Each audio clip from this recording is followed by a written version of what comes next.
You may have heard that Richard Feynman refused the Nobel Prize. That story is everywhere. And it is not quite true. Here is what actually happened. In October 1965, Feynman was asleep when the phone rang at 3 in the morning. A reporter told him he had just won the Nobel Prize in physics. Feynman's first reaction was not joy. It was not humility. It was not even surprise, really. It was something closer to irritation. He genuinely, seriously considered not going to Stockholm. Not as a performance, not as a stunt. He drafted out the argument in his own head and almost concluded that refusing made more sense than accepting. What stopped him was a logic so sharp it could only have convinced a physicist. To understand why Feynman nearly walked away from the highest honor in science, you have to understand what he actually believed about awards, prestige, and what scientific work is for. And once you understand that, you may find yourself agreeing with him more than you expected. Let's reconstruct that October morning properly. It was 1965. Feynman was 47 years old, a professor at Caltech, widely considered one of the most brilliant physicists alive, and one of the most deliberately unconventional. The call came at 3 a.m., Feynman answered.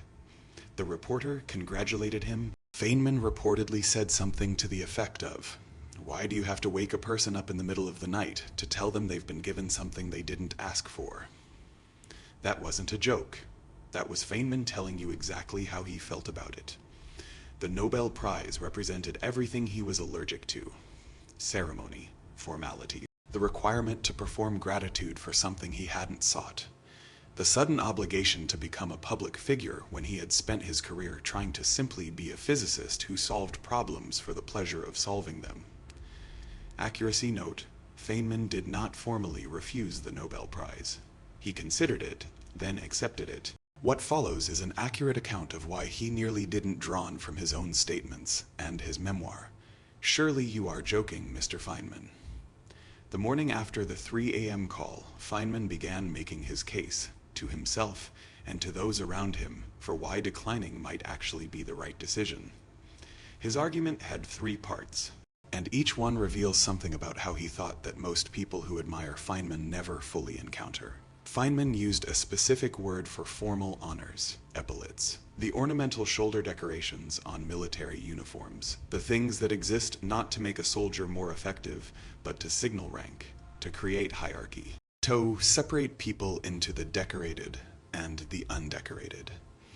Feynman believed the Nobel Prize, and most academic honors, served the same function. Not because the science being recognized was bad, not because the people who gave the awards were wrong, but because of what happens to a scientist the moment they become a Nobel laureate, rather than simply a physicist. They stop being just a person thinking about problems. They become an authority, a name, someone whose opinion is sought on matters far outside their expertise, because the medal implies a general transferable wisdom that no medal actually confers. I don't believe in honors. It bothers me. Honors bother me. Feynman didn't just say this after winning. He had said versions of it his entire career. At Los Alamos, during the Manhattan Project, he was famous for picking locks on classified filing cabinets. Not to steal anything, but to demonstrate that the security theater was theater. The same instinct applied to prestigious awards. They were a kind of theater. They implied that the person inside the costume was different from the person who had been there all along. Feynman watched what happened to colleagues who received major recognition. They got invited to everything, asked to speak on everything. Their names attached to committees, foundations, panels, and their physics, the actual work, slowly got crowded out by the obligations that came with being someone worth honoring. The award was supposed to celebrate the work, but it ended up replacing it. That, to Feynman, was not an honor.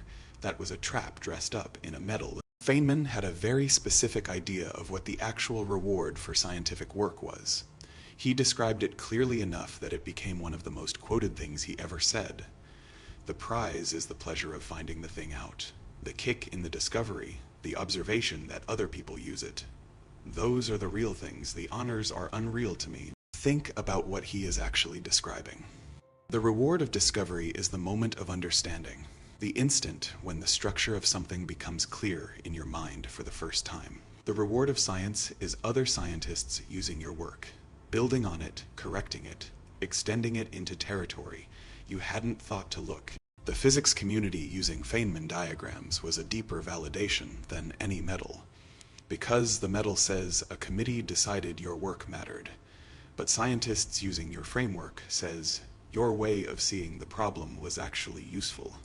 These are not the same thing, and to Feynman, only one of them meant anything. The work he won the prize for, Quantum Electrodynamics, QAD, describes how light and matter interact at the quantum level. It is, by some measures, the most precisely tested theory in the history of science.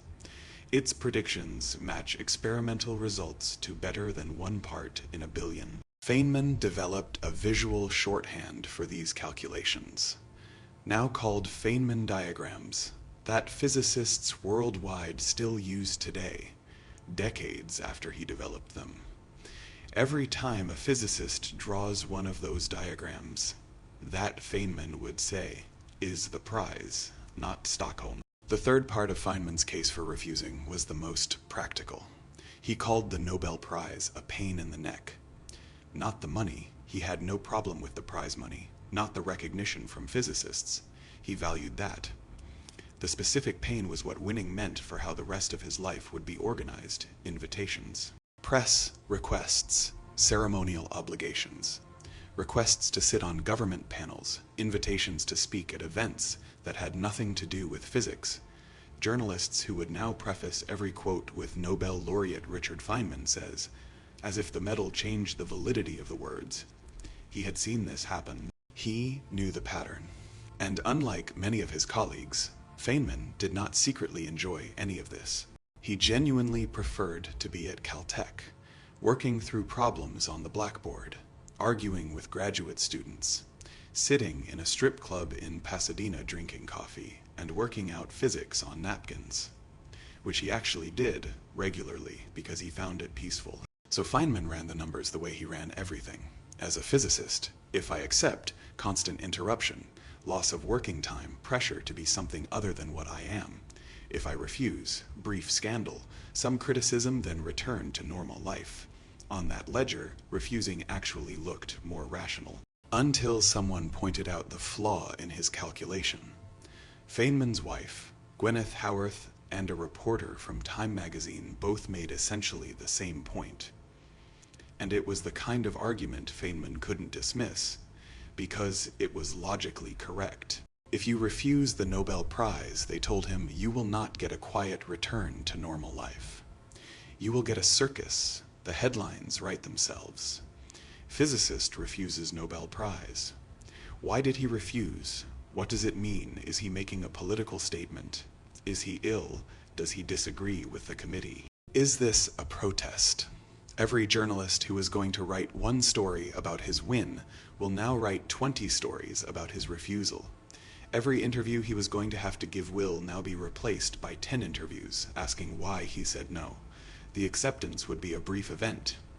The refusal would be a years-long story. Feynman heard this and, by his own account, recognized it immediately as correct. He had made an error in his calculation. The cost of refusing wasn't less disruption. It was vastly more disruption. For a longer period, on a topic he found even less interesting than the prize itself. The rational choice, by his own framework, was to accept the prize, give the lectures, be pleasant about it, and get back to work as quickly as possible, which is exactly what he did. In December 1965, Feynman traveled to Stockholm. He shared the prize with Julian Schwinger and Sin Itiro Tominaga, 3 physicists who had independently developed the mathematical framework of quantum electrodynamics. At the ceremony, Feynman was Feynman. He reportedly found the formal dinners tedious.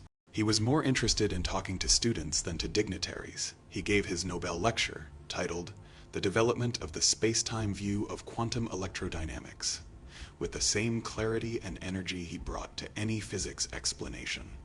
The lecture is still available on the Nobel Prize website. It reads like a story, not a formal address, because Feynman genuinely could not present ideas in any other way. He traces how he arrived at his formulation, what confused him, what he tried, what failed, what finally worked, and why. What I am describing to you is how a good theoretical physicist actually thinks. There is always another way to say the same thing that doesn't look at all like the way you said it before. He went back to Caltech, continued working, and spent the next 22 years producing physics until his death in 1988, largely unbothered by the honor he'd accepted because the alternative was worse. The Nobel Prize did not change Richard Feynman, which is exactly what he'd been worried about, and exactly why he was never in real danger of letting it. So here is what the real story tells us, not the myth, but the actual thing that happened. Feynman didn't refuse the Nobel Prize, but he thought hard about it. He made a serious, logical, Feynman-caliber argument for why refusing might be right. He ran the numbers, and he revised his conclusion when someone showed him his calculation was wrong. That last part is the most Feynman thing in the entire story. He was wrong, he was shown he was wrong, he updated. Not because of ego, not because of social pressure. Because the logic was correct, and Feynman followed logic wherever it led, even when it led him to a ceremony in Stockholm wearing a suit he didn't want to wear, collecting an honor he hadn't sought for work that had already given him every reward he actually cared about. The prize is in the pleasure of finding the thing out. That line isn't just a quote, it is a philosophy of work, one that most people recognize as correct the moment they hear it, and almost nobody actually lives. Feynman came about as close as anyone to actually living it, and the proof isn't that he almost refused the Nobel Prize. The proof is that accepting it didn't change anything at all. If this made you want to spend more time with Feynman, the way he thought, the problems he worked on, the specific habits that made him one of the most effective scientific minds of the 20th century, that video is next. Subscribe so you don't miss it. I'll see you in the next one.